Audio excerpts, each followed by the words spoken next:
ಬಯಸಿದ್ದನ್ನ ತಲುಪಿಸಿದ್ದೀಯ. ಬೇಕಾದ್ದು ಕೇಳು. ಎಲ್ಲವನ್ನೂ ಕೊಟ್ಟಿದ್ದೀರಾ, ಬೇರೇನು ಬೇಡ. ನನ್ನ ಮಗ ಅಂತ ಕರೆದಿದ್ದಕ್ಕೆ ಸಾರ್ಥಕ ಆಯ್ತು ಬಿಡು. ಬುಗುರಿ ಆಡಿಸ್ದಂಗ ಆಡಿಸ್ಬಿಡ್ತೀನಿ ನೋಡಿ ಜಗತ್ತನ್ನ. ಆಗಿದ್ದೆಲ್ಲ ಆಗ್ಲಿ ದಣಿ, ಬೇಕಾದ್ದೆಲ್ಲ ಸಿಗ್ಲಿ. ಶಂಕನ ಒಂದು ಸಲ ಊದು ಬಿಡಿ ದಣಿ, ಊದು ಬಿಡಿ. ಓದಬೇಡ, ಪ್ರಾಣ ಹೋಗುತ್ತೆ ನಿಂದು. ಸ್ವಾರ್ಥಕ್ಕೋಸ್ಕರ ಶಂಖ ಬಳಕೆ ಆಗ್ಕೂಡ್ದು ಅನ್ನೋದು ಗೊತ್ತಲ್ವ ನಿನಗೆ? ನಿನ್ನ ಸ್ವಾರ್ಥಕ್ಕಾಗಿ ಬಳಕೆ ಆದರೆ ನಿನ್ನ ಪ್ರಾಣ ಹಾರಿ ಹೋಗುತ್ತೆ. ಇಂಥ ಬೇಜಾನ್ ಐಟಮ್ಗಳಿದಾವಲ್ಲ ನಿಮ್ಮ ಬತ್ತಳಿಕೆನಲ್ಲಿ. ಶಂಕನ ಊದಿದ್ರೆ ಪ್ರಾಣ ಹೋಗುತ್ತೆ, ಮಾತು ನಿಲ್ಲುತ್ತೆ, ಕಣ್ಣು ಹುದುರೋಗುತ್ತೆ ಅಂತ. ಇಂಥ ಬೂಟಾಟಿಗೆ ಮಾತುಗಳೆಲ್ಲ ಬೇಕಾಗಿಲ್ಲ, ಬಾಬಾಗಳ ತರ. ನೀವು ಊದಿದನಿ ಮುಚ್ಚಬಾಯಿ ಮೂರ್ಖ.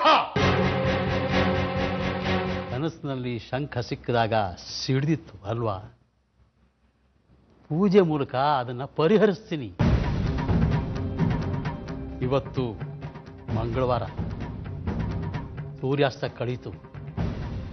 ನಾಳೆ ನಾಡಿದ್ದು 1,08 ಗಾಯತ್ರಿ ಜಪ ಮಾಡ್ತೀನಿ, ಚಂಡಿಕಾ ಹೋಮ ಮಾಡ್ತೀನಿ, ಸೂರ್ಯನ ಆರಾಧನೆ ಮಾಡ್ತೀನಿ.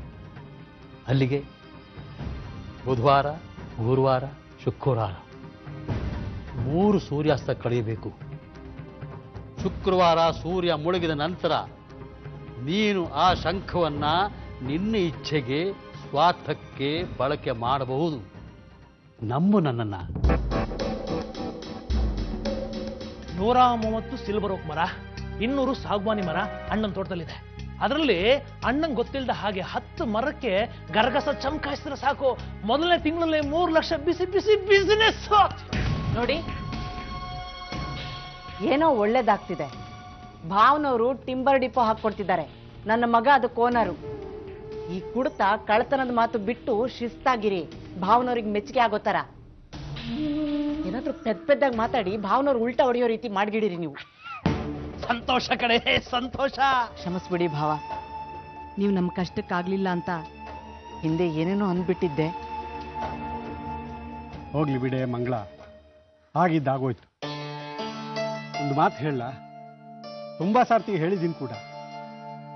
ಮಹಾಬಲ ದುಡೀಲಿ ಅನ್ನೋ ಉದ್ದೇಶಕ್ಕೆ ತಾತ್ಸಾರ ಮಾಡ್ತಿದ್ದಿದ್ದು. ತಾತ್ಸಾರ ನನ್ನ ಮನಸ್ಸಿಗೂ ಹಿಡಿಸ್ತಿರ್ಲಿಲ್ಲ. ತಾತ್ಸಾರ ಅವಮಾನ ಮನುಷ್ಯನಿಗೆ ಕಿಚ್ಚು ಹತ್ತಿಸಿ ಅವಮಾನ ಮಾಡಿದವ್ರ ವಿರುದ್ಧ ಬೆಳಿಬೇಕು ಅಂತ ಪ್ರೇರಣೆ ಹುಟ್ಟಿಸುತ್ತೆ. ಆದ್ರೆ ಈ ಮಹಾಬಲ ಬದಲಾಗ್ಲೇ ಇಲ್ಲ. ಈಗಲೂ ಇವ್ರೇನಾದ್ರೂ ತಲೆ ಹರಟೆ ಮಾತಾಡಿದ್ರೆ ಮನ್ಸಿಗೆ ಹಚ್ಕೊಂಡು ನಿಮ್ ನಿರ್ಧಾರ ಬದಲಾಯಿಸ್ಬೇಡಿ ಭಾವ. ಸದಾನಂದ ಹಾಗಲ್ಲ, ಶಿಸ್ತಿದೆ, ಕೆಲಸ ಮಾಡ್ತಾನೆ. ನನ್ನ ಮಗನಿಗೋಸ್ಕರ, ನನಗೋಸ್ಕರ ಸಹಿಸ್ಕೊಳ್ಳಿ ಭಾವ. ಸರಿ ಬಿಡೆ. ಅವನೀಗ ಕೇಶವನಾಥನ್ ಪರ.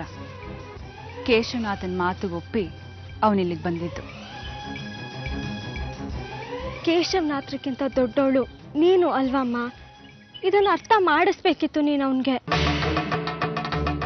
ಸೂರ್ಯದೇವನ್ ಮಗ ಕರ್ಣ ಮಹಾತಾಯಿ ಕುಂತಿ ಜನ್ಮ ಕೊಟ್ಲು. ಆದ್ರೆ ಅವನು ಸೇರಿದ್ದು ಕೌರವರ ಕಡೆಗೆ, ಅಧರ್ಮದ ಪಕ್ಷಕ್ಕೆ.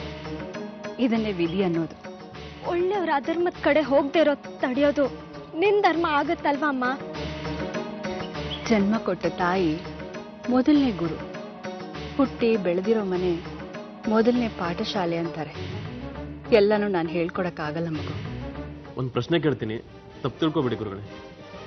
9 ವಾರರ ಶಂಕ ಕಣ್ಮುಂದೆ ಇದೆ. ಮನ್ಸಲ್ಲಿ 9 ವಾರಗಳ ಬಗ್ಗೆ ಮೋಹ ಹುಡ್ತಾ ಇಲ್ವಾ?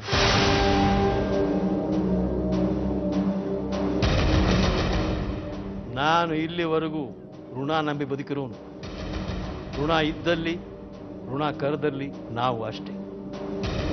ಹಣೆಯಲ್ಲಿ 9 ವರಗಳಿರೋ ಶಂಖ ಬರೆದಿದ್ರೆ ಈ ಶಂಖ ನನಗೆ ದಕ್ಕೆ ದಕ್ಕುತ್ತೆ. ಇಲ್ಲ, ತಪಸ್ಸಿ ಕೂತರು ದಕ್ಕಲ್ಲ. ಅಂದ್ರೆ ಶಂಕ ನಿಮ್ಗೆ ದಕ್ಕೋದಾದ್ರೆ ಬೇಡ ಅನ್ನೋ ಮನಸ್ಥಿತಿಲಿ ಇಲ್ಲ ನೀವು?